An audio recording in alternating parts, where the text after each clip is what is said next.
Welcome to another episode of Sports Xtra, your premium online sports show. And yes, thank you for the growth, everybody. We've just been able to hit 500 on our Facebook. Thank you so much for following us, for liking all of our content. So please do continue to comment, to share, to subscribe to our YouTube channel. All of this helps bring up a huge community, which we know will augur well for us, especially moving forward into the footballing season, which is coming up very soon. So what do we have on the show today? Well, we are going to be talking a little bit about cricket. It looks like Dave Houghton is looking to boost the squad, having a little bit of a chat with Gary Balance as well as Eddie Byram, and we're going to break that down. We do have Bangladesh coming in for a T20 and ODI series. We're going to preview all of that.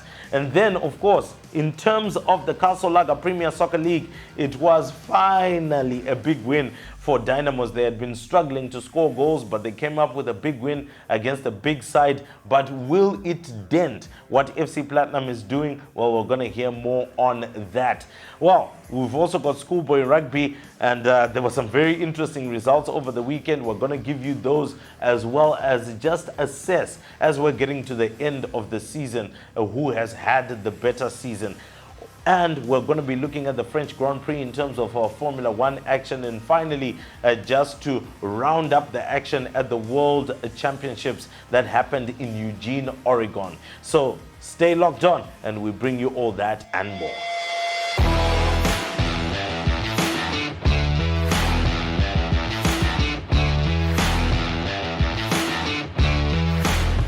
Well, we do have our resident analyst joining me today. That is Sydney Sanu. Now, Sydney, it was a great weekend, especially in school sport. You are out there in Chinoy. I was right here in Harare, and we're going to talk more about that. But let's talk about the cricket. It looks like Zimbabwe Chevron's coach, that is Dave Houghton, who had a very successful stint in the T20 qualifiers. Negative people. No, I'm just saying so far, just a comment. Anyway, carry on. In any case, so he is actually having a little bit of a chat with some players that are eligible to play for Zimbabwe. One of them being Gary Balance. We remember Gary Balance from the Cabs T20 St. George's and St. John's College Rams T20 tournament, and we saw how good he was. He was picked up by England, played a couple of tests, played a couple of ODIs, but just wasn't able to cement a place. So he's going to be there. Eddie Byram, he was looking to press for an Irish place. He does have an Irish passport. He's still eligible to play for them. But I think Ireland right now are stacked with talent, and I think it would be a wise move for him to come back. How important do you think this is from Dave Houghton to boost the side? Look, you've mentioned Gary Balance, our very own Gary Balance, playing for England. Obviously, along the way, he got experience, and he's used to being in a high-performance center, of which that's what we need right now, so that we can inspire the other youngsters. Hopefully that the deal is going to fall through, but I know that it's going to be a tall order when it comes to Eddie Byram. He's got an Irish passport. Maybe the back of his mind is thinking, maybe I'll just take my chances with the Ireland, because their cricket blueprint is actually better than where we are. I know that the current coach, Dave Houghton, came in just to fix up this mess, but is there longevity in his deal? We just have to find out, because as you know, Zimbabwe cricket has been blowing hot and cold as far as the coaching appointment. So it will be interesting to see. I would love to see Byron. I would like to see also the other twin brother of the Karen brothers. I would like to see him in our squad. You know, I'm very, very positive that if the deal falls through, those gentlemen are going to add a little bit of advantage as far as our betting is concerned. Oh yeah, especially when it comes to the batting. We know that Eddie Byram is an opening batsman, and we've had nightmares when it comes to opening partnerships. So if he is to come through and to add to some of the quality that we do generally have locally, I think the potential that the likes of Takudzwa Naishe, Kaitano, Well, here and there, Prince Mashaure, we know what he can do, particularly for the test side. Kevin Kasuza test side as well. And Innocent Kaya, who's also being given a little bit of an opportunity in the side. Maybe that might just help things. But is this the thing that we need to do? It seems like every time a coach comes on board, whether it's rugby, whether it's cricket, and so on, we are tending to look outside. Are we not having confidence in the plans that Zimbabwe Cricket have currently put in place to have a National Premier League, to have the Franchise League, have a lot of cricket being played both locally and internationally? I think Zimbabwe's schedule right now, all the way up until the end of September, is ridiculous. From Bangladesh to playing India on home turf, then going to Australia and then coming back and having all that. So are we not just having confidence in our structures and being able to build our side locally? Look, not to put anyone on the spot, but I think locally, man, the performances that we've seen, even from the other guys that have international experience, have been appalling. So it's better for us to look outside because we've got massive talent out there. And we also need to come back and stop that leakage of us losing players to other nations. So I think if those players are available, hopefully that those gentlemen are going to be available. If they come in and play for Zimbabwe Chevrons, I'm pretty sure that they are going to add some value to it. But won't it be expensive though? I mean, when we brought Brendan Taylor and Kyle Jarvis back, they became the highest paid. Brendan Taylor at 25,000 a month.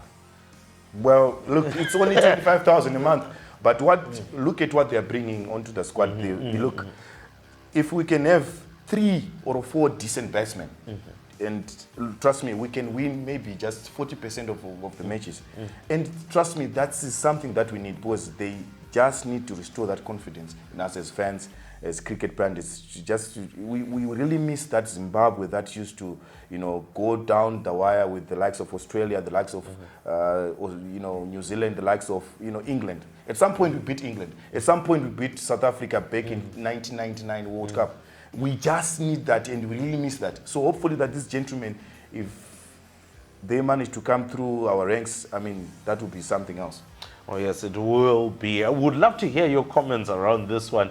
Do you think that maybe adding to the side with foreign players and so on will help the cause, will help the issue? Well, I guess I would love to hear your comments coming through there. But let's quickly now preview, before we go for the break, let's quickly preview the Bangladesh series. Now, Bangladesh, we used to hammer them left, right, and center. Now they hammer us for supper, for breakfast, and for lunch, because of the way that they've developed their cricket. They also use us as a pillow. Well, I wasn't going to say it in that way. But in any case, apparently Sydney says they use us for a pillow. But they're coming through for an T20 and ODI series. First T20 actually coming through this coming weekend on Saturday. That'll be the first T20 at Harare Sports Club. What are your general thoughts as to how this series is going to unbundle? Well, trust me, it's going to be an uphill task for our boys. That's one thing that I know. Bangladesh over the years, they've produced players who have managed to play in the prestigious Indian Premier League T20 tournament. So all that experience, all that exposure, and for our boys who are just coming off a win, I don't know what credit to them, but look, they were playing weaker nations in the ICC ranks. So trust me, the Bangladesh team, they will be coming, and they're going to be coming hard at us. So we just need to prepare ourselves mentally, physically, and making sure that everything else is in order. Oh yeah, one of the things that Dave Houghton is said to have been working on is the fact that he's working on the mental strength of players. In terms of boys, it's not that you can't play cricket shots. Yeah. But the problem is you're playing the wrong shot at the wrong time. So the decision-making process has to become better for them, especially for youngsters like Wesley Madevere, who's really off the boil when it comes to his batting. Milton Shumba looks like he's finding his footing here and there, but inconsistent performances as well. And then when we look at our top players, the likes of Craig Irvin, Sikandar Raza, Sean Williams, they will have to come to the party, because if we look at the Bangladesh side, it looks like there's an addition of so many youngsters that they've put within the ranks. If we look at the likes of Afif Hussain, he's a very brilliant batsman, stroke maker, stroke player. If we just allow him to get into the game, he'll definitely hit a high score. Those are one of the youngsters that are coming through. Even in terms of the bowling attack, we're seeing quite a number of names there coming through. Pavez Hussain, I've never seen him, but these are youngsters that are obviously performing in their own local setup that will be coming in. In terms of experience, Mustafizu Rahman, he is the Fizz, as we know him as. He's going to be in that T20 and ODI side. We've also got Lytton Das, who's been having a fantastic time with the bat in 2022 every time that Bangladesh has played. So I think it is going to be an uphill task. All we can say is go Chevrons go. We hope that the preparations will go in the right direction, and ultimately will come out with a decent result in any one of the matches that we are going to be playing. If we lose, let's lose by small margin. Yeah, look, what we just ask for from the boys is we just want to see that fighting spirit. We don't want to see, batsmen, coming in and out of the dressing room. We just want to see a fight in them, so that us as fans will also get encouraged by that. We just want to see that fight, even in bowling, even in fielding, even in the whole setup. We just want to see fighting. We will respect a team that will go down fighting. Oh yes, if they do go down fighting, then that's all we can ask for. We are going to be taking a short break, but when we come afterwards, we're going to be looking at football. Dynamos, could they be on the mend?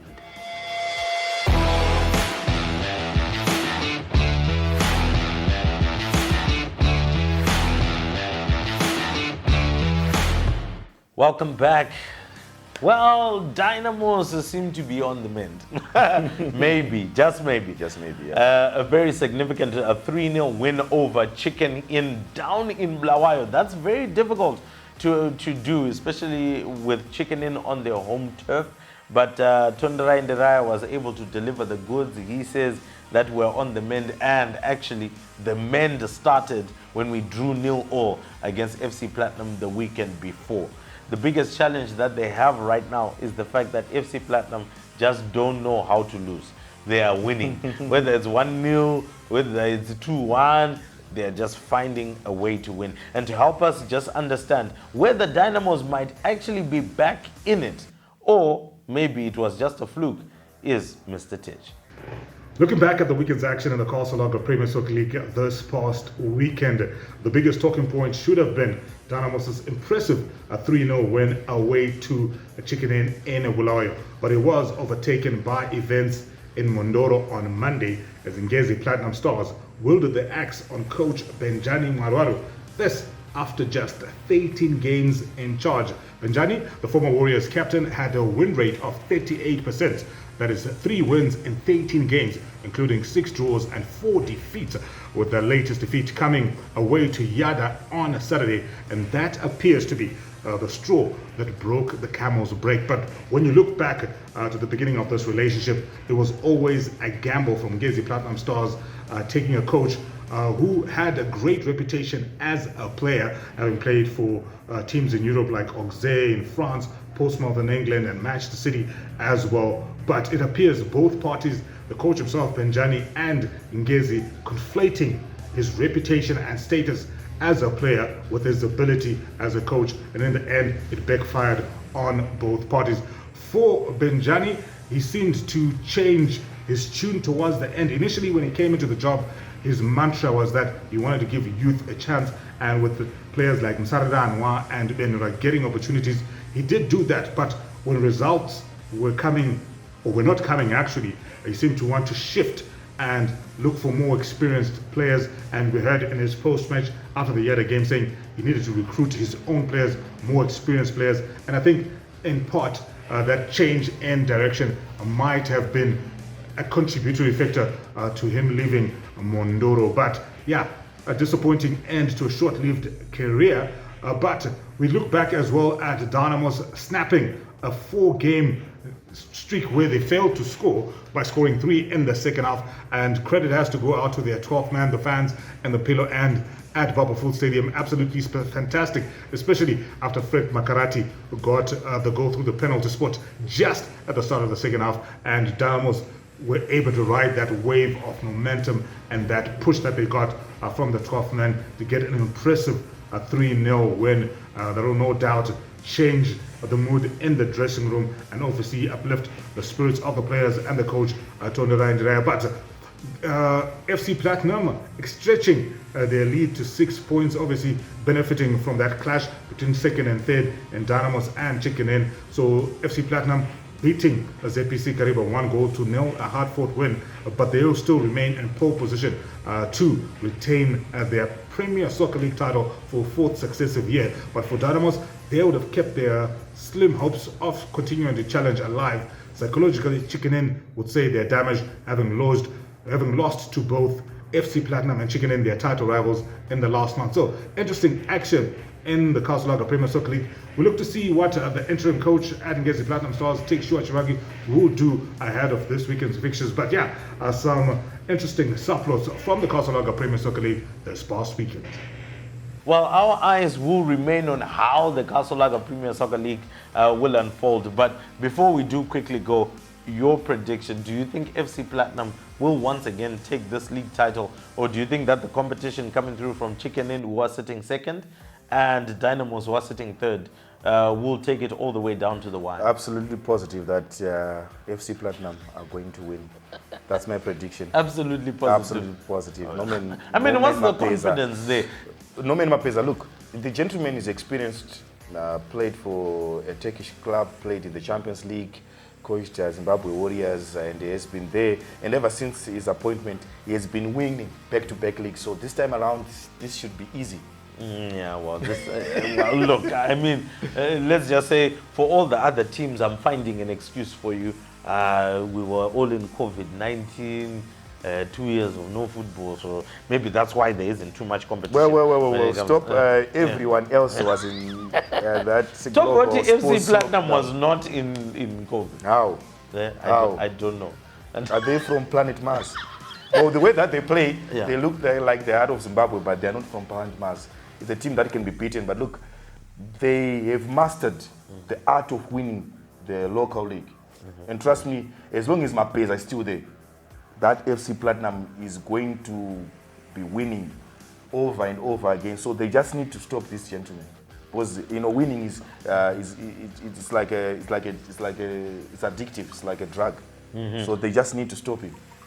Oh yes, most definitely. But anyway, let's take a quick look at what happened in school sport over the weekend. We've got some very interesting results, and I know some alumni right now are watching the show and wondering how did their school do. So we're going to start off with the smaller results before we come to the big ones. And it was a tight affair in Kwekwe as Petra beat Goldridge 7 points to 5. So Wow. that was a very tight one. But for Eaglesville, they were in a no-nonsense mood, winning 52-17 against Ridings. Wow. Yeah, I mean, he's a happy camper because he works with them. But in any case... I don't know what he's talking about. Then Watershed beat Gateway 46 points to 12. That was out in Marondera. CBC coming through to Harare and beating Heritage 38 points to 17. So I'm sure Heritage were a bit disappointed there. Kyle College also hosting Hellenic, who were coming off the back of that big win against Falcon. But this time round, they were humbled to 33 points to 22 by Kyle College. And then down in Esigodini, the Peterhouse Kings, they did it. They won 20 points to 18. It was a tough encounter, believe me, all the way through. And then in Harare, we saw a 17-all draw. That was between St. George's and St. John's College on Weaver Field. And then Lomagandi just tearing apart the Tigers, winning 39 points to 22 against Prince Edward. So let's start off with this draw in Harare. 17 points all. You've worked with St. George's before. You know the men that were in charge. Ricky Chirengende was not available as he has gone into camp with the Cheetahs preparing for the World Challenger Series that will be held in Chile. Remember, the two countries that make it into the final will be part of the HSB Sevens series. So there's a lot that's at stake, but there are also some very good teams that are there in the Challenger Series. So good luck to Ricky, of course, head coach Graham Colback, Tafi Mende, the manager there. Wish them the very best, as well as the Cheetahs when camp. Yeah, no, fantastic, lovely for the spectators to see this, to experience a day like this. I mean, it's been a special day and fantastic for these young people. All right, one of the things was 14 points to nil at halftime. I mean, surely there must have been a lot of stern words at the halftime break. Yeah, I mean, you say stern. I think it was just more a case of, guys, you're killing yourselves.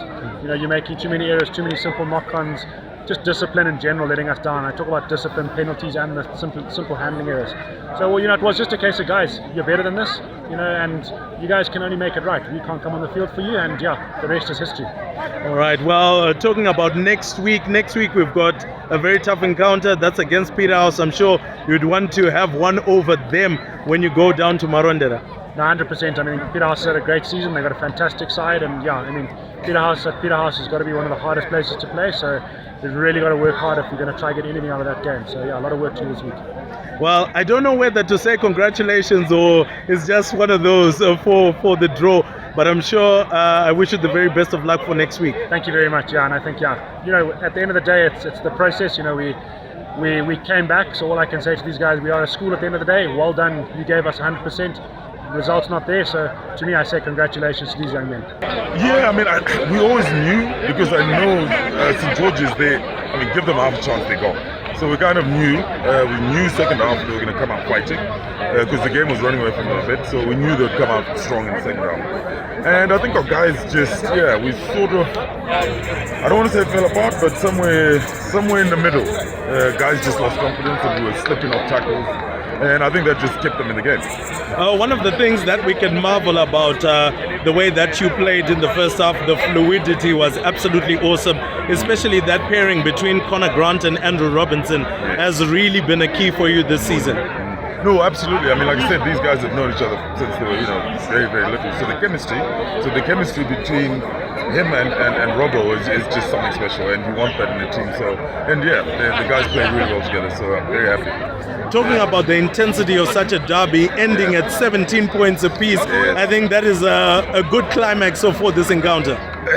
You know what? It's a draw you'd never want to. Yeah, a draw is never the result you want. But you know what? We'll take it. It's not a loss.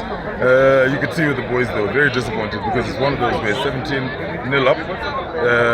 In fact, it was 17-0, I think, up to about 60 minutes or so. And then that last, 10-15 minutes to give away 17 points is a bit. Yeah, we didn't need that. But you know what? It's rugby. The kids, they're learning.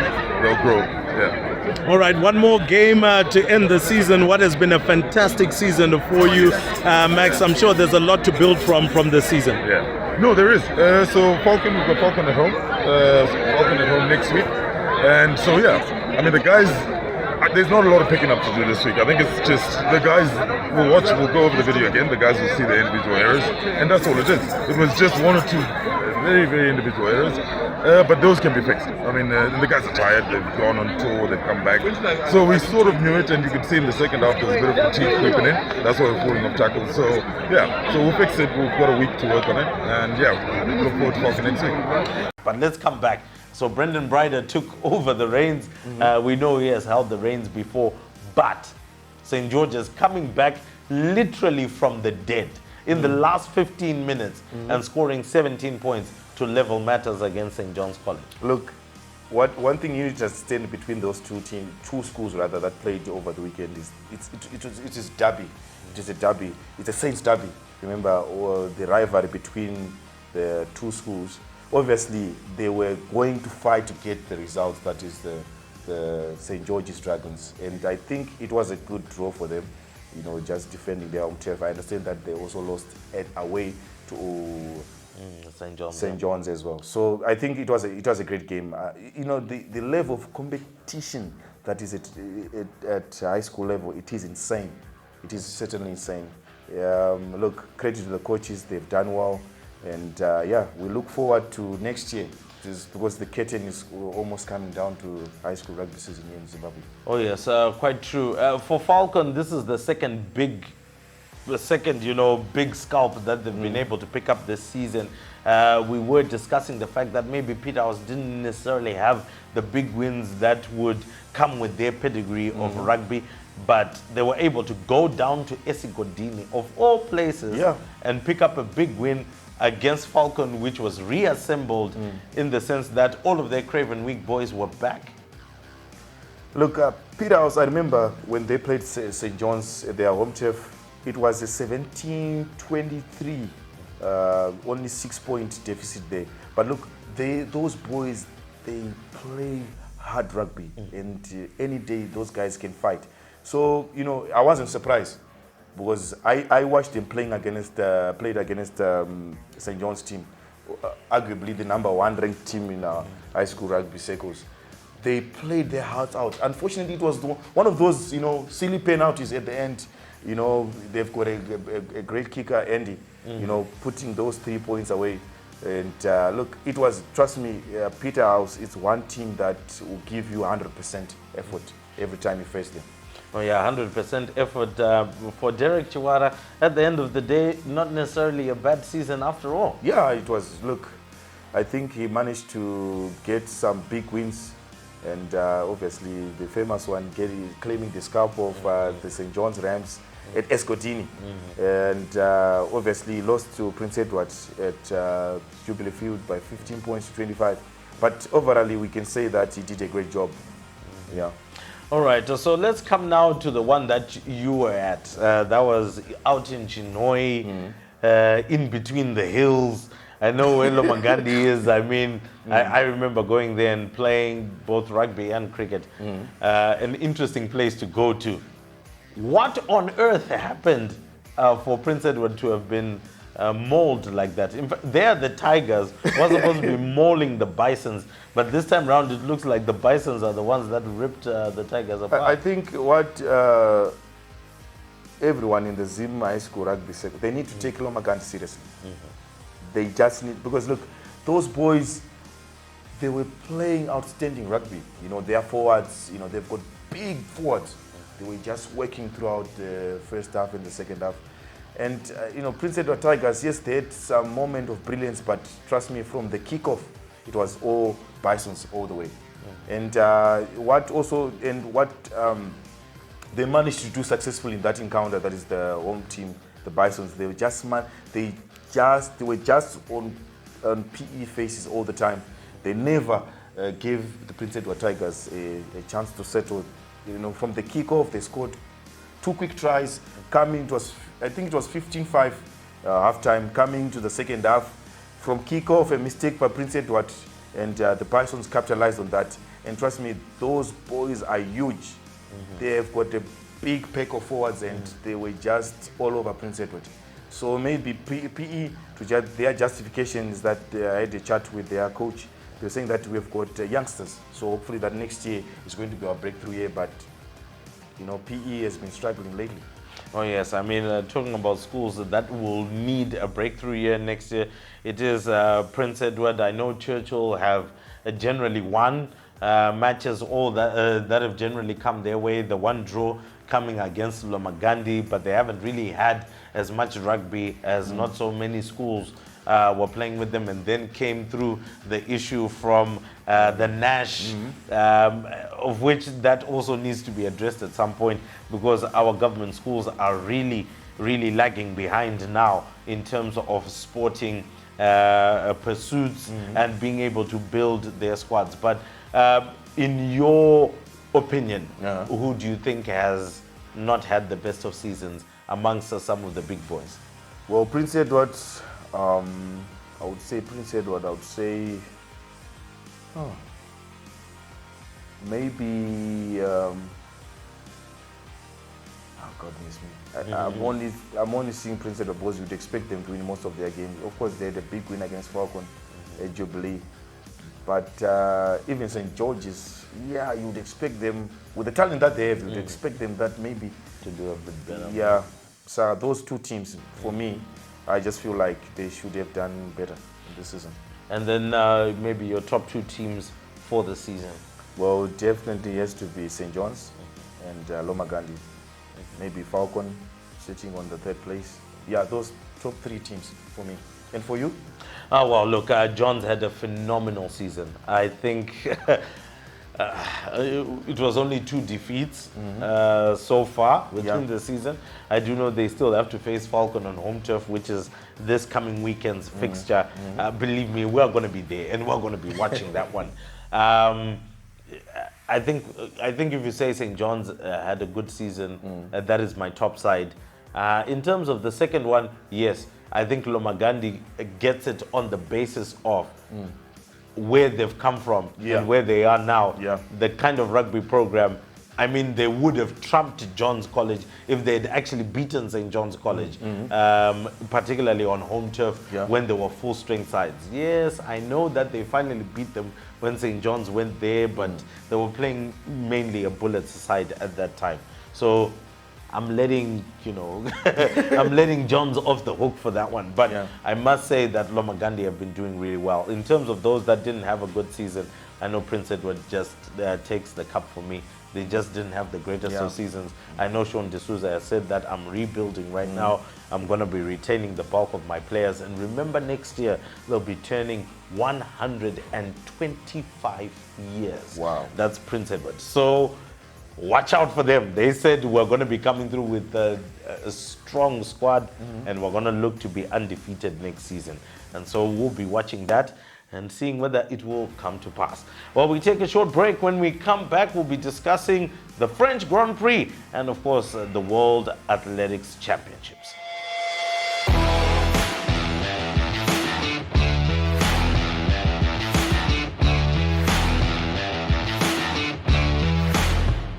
It was an interesting weekend in the French Grand Prix. Oh, wow. Ferrari were their own undoing as Charles Leclerc crashed out of the race. And prior to the race, he was 38 points behind Max Verstappen. Wow. Looking for another win, which would have at least taken him closer and things like that. But that didn't work out. And then Carlos Sainz had a 5-second penalty for not exiting the pit safely. And there are all these penalties that have been put in place by Formula One to try and make sure that the sport also remains safe, much like many of the other sports as well that we follow. But Max Verstappen picking up the French Grand Prix, do you think that this time round generally he has sealed it? Well, yeah, maybe not. We just have to see. Look, you know how these things are. Like with the new rules, trying to make the sport safe. Well, F1 is not safe because look, if you crash, you die or you get a serious injury. But look, we commend the efforts by the F1 committee of trying to make this sport safe. But Max Verstappen, look, yeah, maybe not. That's the answer that I can give you right now. Well, I'm a Lewis Hamilton fan. So I'm just hoping and I'm looking forward for him to make a comeback. But look, Max Verstappen, yeah, I think he's been doing really well so far. Yeah, I think he has driven a fantastic season this time round, Max Verstappen, and he has been ably helped by Sergio Perez, who has really been coming in, blocking out some of the other drivers as well when they want to overtake and challenge Max Verstappen. As we know, Max Verstappen is the principal driver for Red Bull. So Christian Horner is definitely smiling ear to ear with the performance that they've had so far this season. Ferrari, which was quite a surprise coming out of the blocks, particularly in testing at the beginning of the season, that all of a sudden they had become fast, because the previous season Ferrari was in a serious mess. Yeah. And the F1 director was about to be sacked if he had had a horrible season this season. But here we are, Ferrari comes out of nowhere, and then Mercedes out of absolutely nowhere totally dips into oblivion, totally not seen.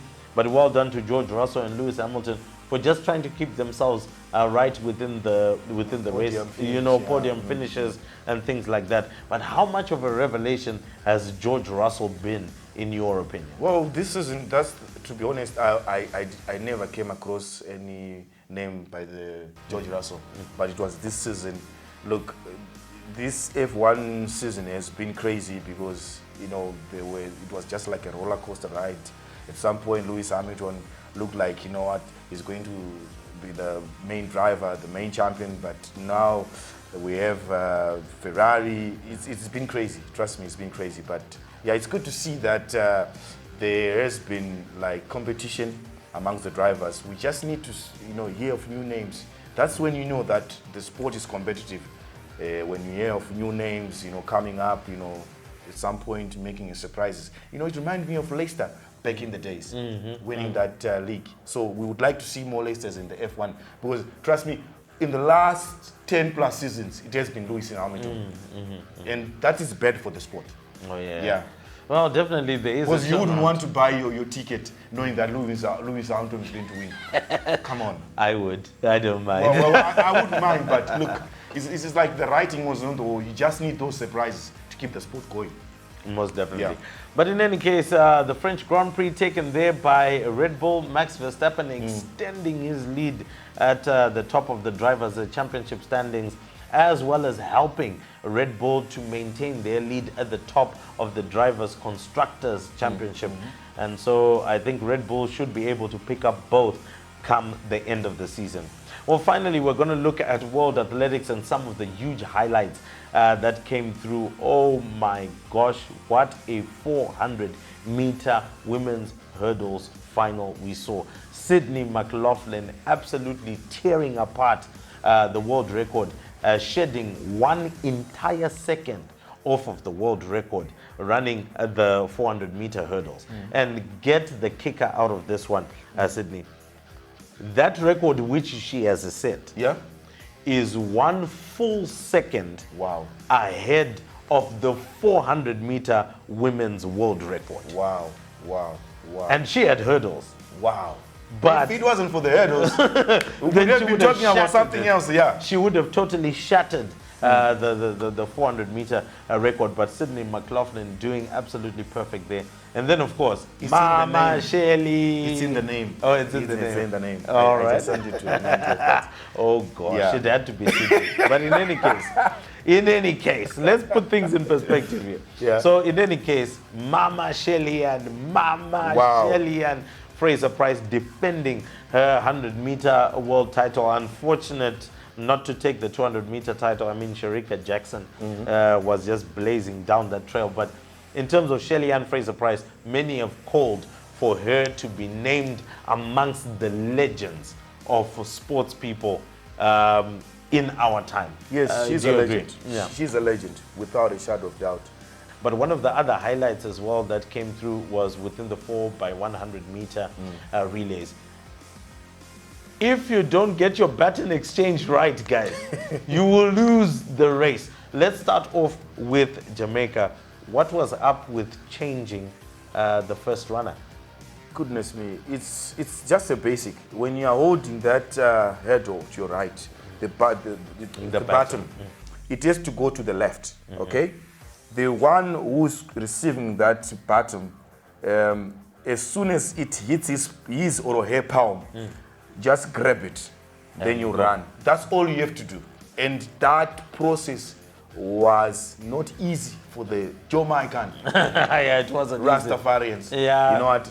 You guys let me down. Yeah, look, well, at the end of the day, it was also a very stiff race because let's track back within the semi-finals to qualify for the finals. Jamaica didn't actually win the race. Yeah. Jamaica actually came out second and they had to qualify by time. So it already showed that the field was ridiculously talented. I know Nigeria was in there, Germany was in there, Switzerland was in there, the United States of America, Jamaica themselves as well were in there. So it was a very tough field to try and navigate and come out with something. But nonetheless, with that baton exchange, which failed them, America were flawless. And America is the one which tends to have horrible baton exchanges, especially when it comes to the women's race. But there we go. They got the baton exchange on point, and then there was just far too much distance for Shericka Jackson to then cover up in terms of catching up with the final runner from the United States of America. So that was a medal which was which cost the likes of Shelly-Ann Fraser-Pryce. I mean, who knows? We might not be able to see her at the next World Championships. She might be preserving herself for the 2024 Olympics, which I know she has said that she wants to run as her final, a final hoorah, as one would say. Yeah. But same thing happened in the men's 4x100 meter final, and United States of America cost themselves again. And this was at the death between the number 3 and number 4 runner. Look, it's all about timing. You know, we can actually do. It's crazy. Maybe it's just a matter of managing your nerves. Because look, the 100 meters runner, the short distance runners, they use their adrenaline, and obviously it's one thing that they get them running. But it's all about timing. And look, it wasn't nice to watch. You know, both from the Jamaicans and the Americans. Maybe they will come back and rectify their mistakes. Maybe, well, just maybe. Yeah, maybe, just maybe. We'll see what will happen when the Diamond Leagues, run as the rest of the year continues to go through, as well as next year coming up. But in any case, that brings us to the end of the show. Do not forget, like, share, comment, subscribe, comment right here in the comment box. Let us know what you would like us to cover. Also, let us know what you think of some of the things that we've been talking about. We're going to be breaking down the show as the week goes on and looking at the various discussion pieces that we actually had. Well, my name is Rumbo Chakreka. A great big thank you to you, Sydney Sawanu, for always joining us. And of course, up until next week, cheerio.